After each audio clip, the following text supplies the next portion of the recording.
Continuamos con el Evangelio de San Juan, capítulo 3, y nos vamos a ubicar en el versículo 22. Vamos a leer acerca de el amigo del esposo. Estaba Jesús con Nicodemo, esa era en la parte anterior. Luego de esto, vino Jesús con sus discípulos a la tierra de Judea, y estuvo allí con ellos y bautizaba.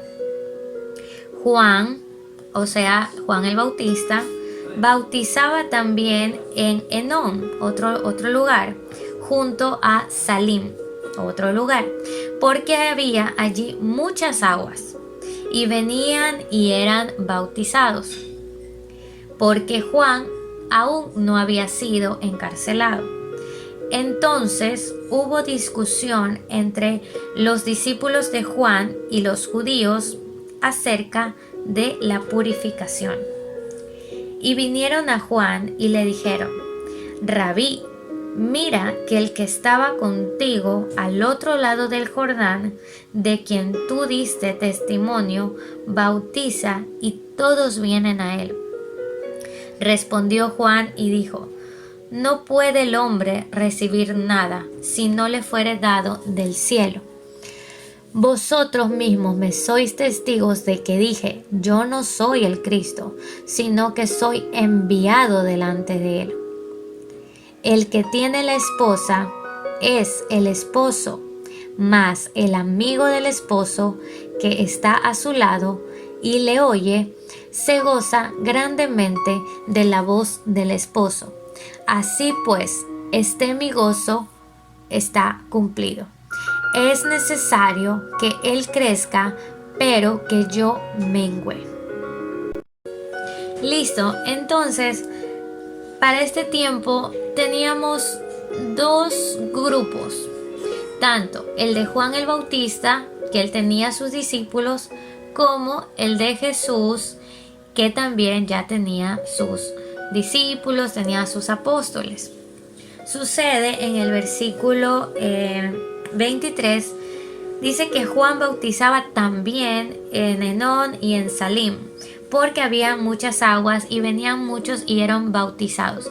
Hay que recordar que Juan el Bautista bautizaba para arrepentimiento, más Jesús bautizaba para el Espíritu Santo. Eso hay que tener muy en cuenta. El bautismo en aguas, que era el que hizo también Jesús, y el bautismo que, bueno, luego lo podemos ver en el libro de Hechos, que era el bautismo del Espíritu Santo. Entonces habían dos grupos. Sucede que en el versículo 25 dice que hubo una discusión entre los discípulos de Juan y los judíos acerca de la purificación. Voy a explicar un poquito acerca de la purificación, de los rituales que llevaban los judíos. Eso lo podemos ver en el libro de Números, en el Antiguo Testamento, en el capítulo 19, también en capítulo 22. Habían ciertos rituales de purificación. Por ejemplo, si alguien tenía contacto con algún cadáver humano, con huesos, cuerpos muertos de animales, algún líquido que salía de algún órgano reproductor, algún contacto con algún leproso. Estoy investigando también acerca de esto, que cualquiera que tocaba a una persona inmunda se volvía inmunda también y se debía de bañar, lavar su ropa, permanecer inmundo el resto del día. En la tarde volvían a ser limpios, es decir, cuando el sol se pusiera. Toda aquella persona impura, y si tocaba a alguien, lo que tocaba también se volvía impuro. Así que pues seguramente estaban discutiendo acerca de esto, porque pues Juan bautizaba en agua y ellos venían como con la contradicción siempre a decir lo que se tenía y lo que no se tenía que hacer. Eso quería hacer como un paréntesis acerca del versículo 25 sobre la probable discusión que tenían acerca de la purificación los judíos con los discípulos de Juan.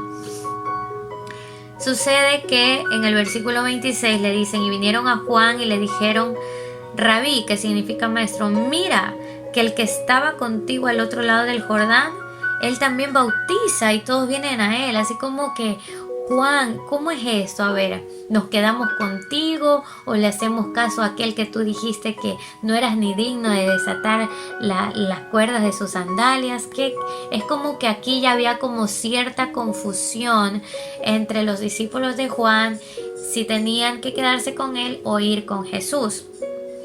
Juan les dice, no puede el hombre recibir nada si no le fuere dado del cielo. Qué hermoso. Sucede que Juan les especifica nuevamente, le dice, miren, yo desde un principio les dije que era el que había sido enviado delante del Cristo a preparar camino para él. Yo no soy el Cristo. Y lo hace con una ilustración de el esposo y la esposa, y él se pone en el papel del amigo de la esposa, porque aquí dice, el que tiene la esposa es el esposo, más el amigo del esposo que está a su lado y le oye, se goza grandemente de la voz del esposo. Así pues, mi gozo está cumplido. Cuando aquí se refiere al esposo, se refiere a Jesús, y a la esposa a la iglesia. Todavía no llegamos a ser la esposa de Jesús, porque todavía no se dan las bodas del Cordero. Estamos aún como en ese lapso de noviazgo. Pero aquí Juan lo ilustra como que, a ver, la iglesia es de Cristo, o sea, la esposa es de Jesús. Yo soy el amigo del esposo y yo me gozo de ver lo que él ya está haciendo con su todavía novia. Nosotros, la iglesia, somos la novia todavía. El novio tiene que venir por nosotros cuando sean los tiempos indicados, y vendrá en las nubes y nos llamará, y subiremos con él a los cielos a tener esas aclamadas y tan deseadas bodas del Cordero. En el versículo 30, Juan el Bautista dice, es necesario que él crezca, pero que yo mengüe. Más adelante en la vida de Juan el Bautista, él es encarcelado.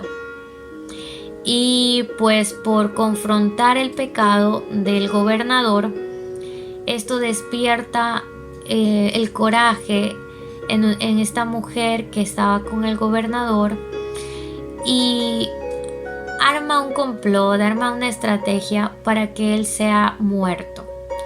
Por eso a él se refería, es necesario que yo mengüe para que él crezca.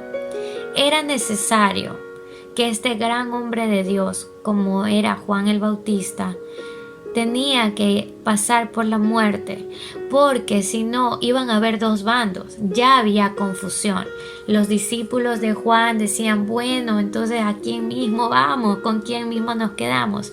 Es por eso que Juan el Bautista tenía que salir de escena, para que todos se vuelvan totalmente a Jesucristo.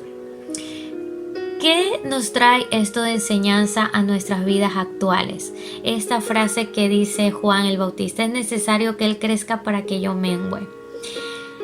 Podemos tomar como enseñanza y podemos decir que es necesario que Jesucristo crezca en nosotros y que nosotros menguemos, que nuestra naturaleza carnal salga de escena, muera, que muera el yo, que muera mis deseos, los deseos de esta carne, los deseos de hacer mi voluntad, de forjar mi propio camino, de hacer lo que yo quiero. Es necesario que la persona de Jesús crezca dentro de nuestro ser, para que ya no vivamos una vida conforme a nuestros pensamientos, a nuestra mentalidad, sino conforme a los pensamientos de Dios, al corazón de Dios, para que el propósito que tenemos en esta tierra sea cumplido.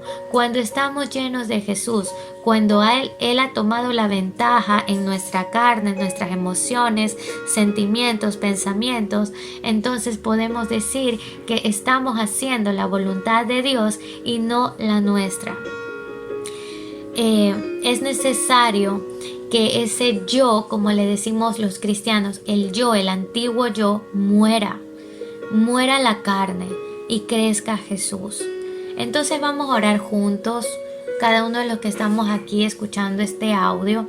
Vamos a pedirle a Dios y a decirle: Señor Jesús, te doy el permiso para que tú crezcas en mí y yo sea la que mengüe. Te doy el permiso para que los propósitos que tienes en mi vida se cumplan y yo no sea de estorbo para que eso suceda. Te rindo mi corazón, te rindo mi vida, te rindo todos mis planes, te rindo mis finanzas, te rindo mi vida familiar, te rindo mi vida emocional, sentimental. Todo lo que tenga que ver con mi vida, lo rindo a ti. Por favor, Jesús, crece en mí y que mengüe yo.